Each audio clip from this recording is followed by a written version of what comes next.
Good morning. I'm traveling on a rainy day, doing a lot of reflecting. I'm going to see my new grandbaby that was born 3 or 4 days ago, and the one that I had came home waiting for his arrival.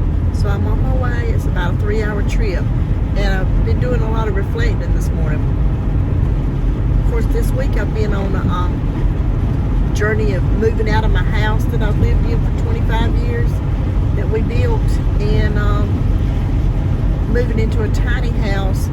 And I've watched a lot of videos on minimalism because I've been on this minimalist journey for 5 years, and then the last 3 years since I've been retired, I've been traveling and staying in my van 6 or 7 weeks. And I don't think it really dawned on me till right now that they're tied together, that you have to be part of a minimalist to travel like we do in the vans and the minivans and all. And when I started the minimalist journey 5 years ago, it was hard.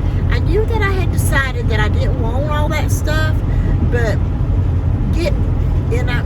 the front part was easy.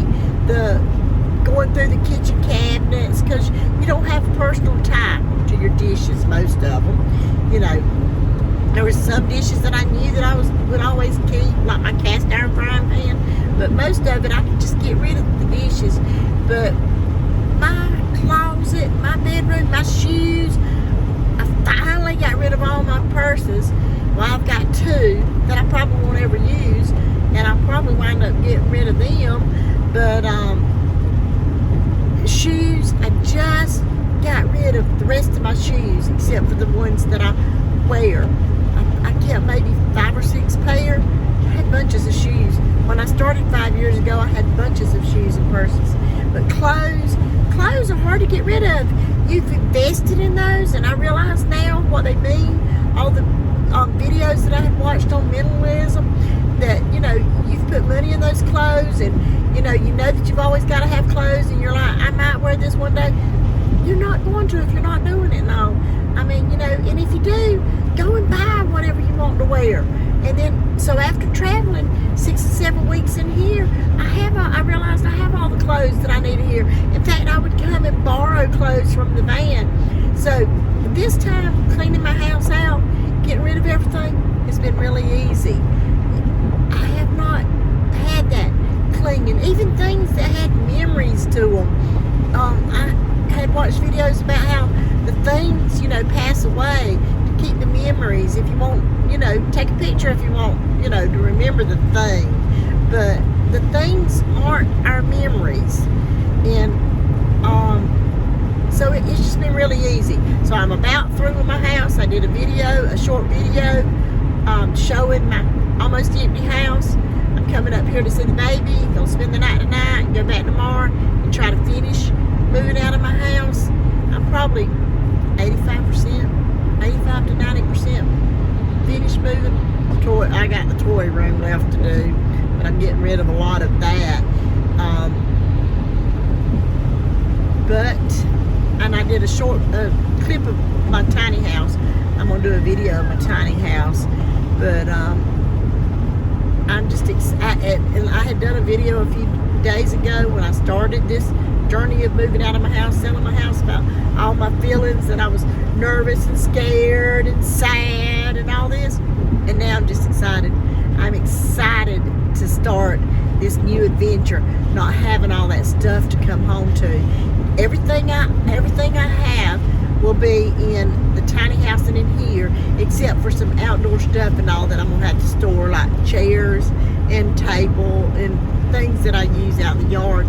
But once I get my tiny house is in the yard of my other house right now. That's where I designed it at, you know. And so, but I do have land for it to be moved to.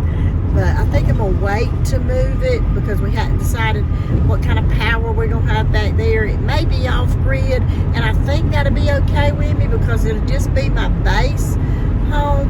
But to make this transition from the house to the tiny house, I think I'll I'll just leave it there, hooked up to power and all, so that I can finish making that transition. I don't think it's going to be hard for me. This has not been hard this week.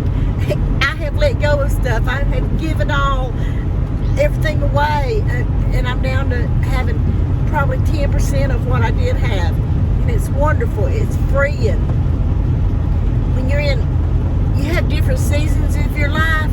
In this season, entering, I always say, unless I want them to help me, if I want some help, I tell my kids, I'm old, I need you to help me. And then most of the time, I'm independent, want to do everything by myself, and I say, don't call me old, I'm not old. But I do know I am entering the winter. I'm saying entering, I don't say I'm in, but I'm entering the winter season of my life. I love that analogy that we have 4 seasons of our life, and each season is different. And this season, I just want the freedom. I just want the difference of I'm not tied down to anything. I mean, other than what I want to be tied down to. Like I said, I always have my home base. I'll always have my family here that I'll always come back to. I mean, that's just the type of family we are. I'm not going to be off away from my family for a year, 2 years without seeing my kids and my grandkids and my friends. I'm not going to be that kind of nomad.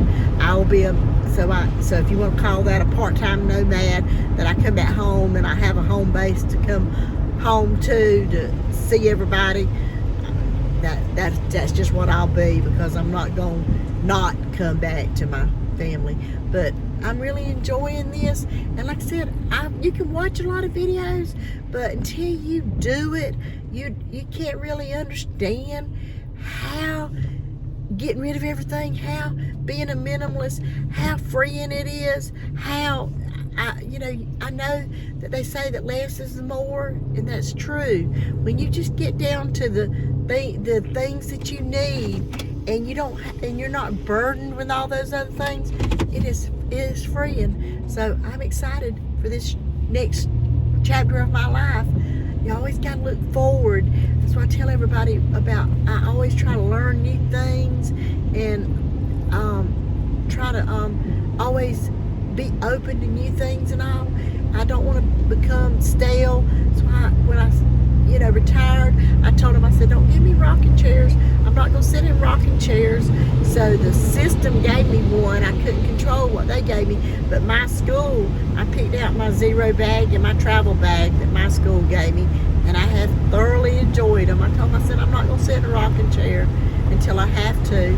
And that's been 3 years, and I'm still of that mindset. Even more so now. Even more. Now that I would have never dreamed that I could have gone all over the country. I never was financially able, and I'm still not financially rich, but I do it on the cheap. I do it on my retired salary, and I still plan on doing it. As long as I can buy gas, I plan on doing it. I'm going to start eating even more about what I have in the van. I know sometimes you'll have food with you, but you'll say, oh, I don't want that. You'll go buy more food. No, I'm going to have to learn to eat what I have instead of going out and saying I want something different because I'm going to have to spend the money on gas. So I'm going to get better about that. I already, stay basically most of the time free. So, okay, I don't want to just keep rambling on. I don't like long videos, and this one's already 9, and I want to put my short house tour on the end of it, so I'm gonna get off. So this is just a shot of my tiny house that I'll be living in. I'm fixing to get on the road to go somewhere, so I'll do a tour of it later.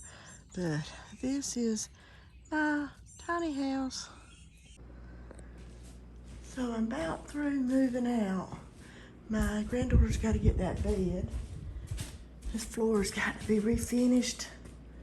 It's amazing how the floor gets scratched up and all. I've got some stuff on the kitchen table that I've got to get. My grandson and them's going to use my table that I love. These were my chairs. There's the other one over there. These were my chairs and I got rid of them and let my daughter get them. Then I got the farm table with the top, and my sister wouldn't give me the legs. Somebody had made it for her, and so she kept the legs. So I went and got the legs off of my daughter's scrap lumber pile and put them on the table. So that farm table, I really like it. So my grandson is going to use it. The bathroom's completely empty except for one basket I gotta get in the window. So the bathroom's empty. Toy room right there is not. This room it's basically empty. That bed's staying. That's some stuff over there that's got to go to my daughter, and some stuff over there that's got to go to my sister.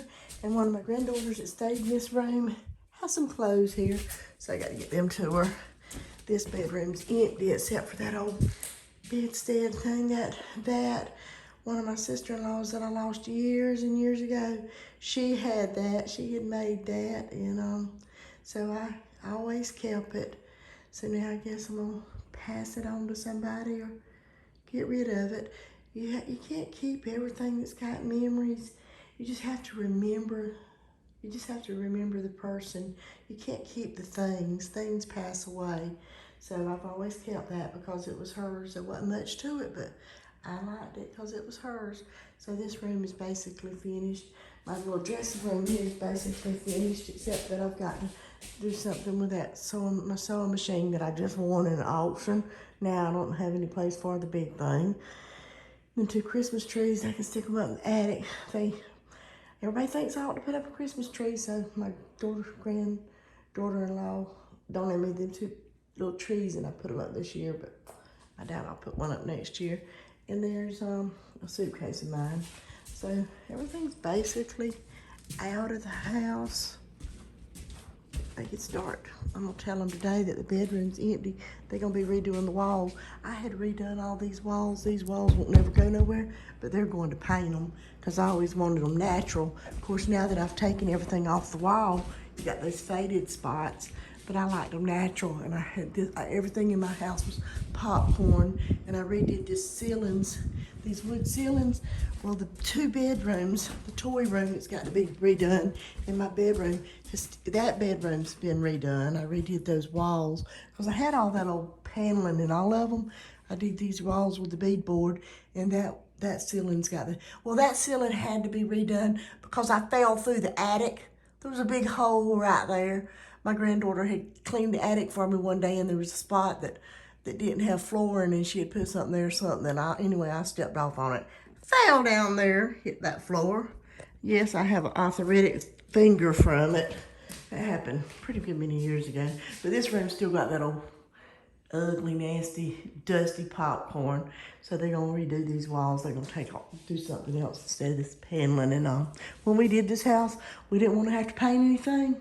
So we did all this paneling through the house, and it lasted good. And these windows have never been painted. They're stained. They've been like that for 25 years. A little bit dusty, but we never, all we ever had to paint was the doors. The doors hadn't been long been painted, but that was all that was painted in the house. That's why we had that paneling, but that paneling didn't hold it. It doesn't hold up, so. But he's got to redo them 2 bedrooms, but he's living down there in a tiny house. Got 3 kids, and there's 1 bedroom because the 2nd bedroom, they turned it into a toy room. So they've got bunk beds in their bedroom and their bed and all. And so they've got to have something bigger. So the kids have already been making plans. My granddaughter's going to get that 2nd room back there that I've already redone. So she says she's going to do a beach theme, and the toy room, they've got to redo it. And my grandson said, that's going to be my bedroom. So they have 2 boys and a girl. So the 2 boys, the 2 little boys that go in there, and then the girl in the other. So they're excited. Kitchen's finished, except for I got to finish cleaning off that bar, and that island's going to my granddaughter. My son's coming to get the stove.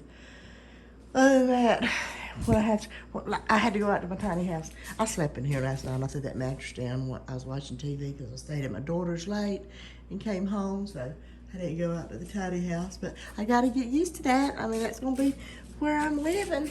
So I've got to get used to going out to the tiny house. I'm going to do a tour of the tiny house once I get back and all.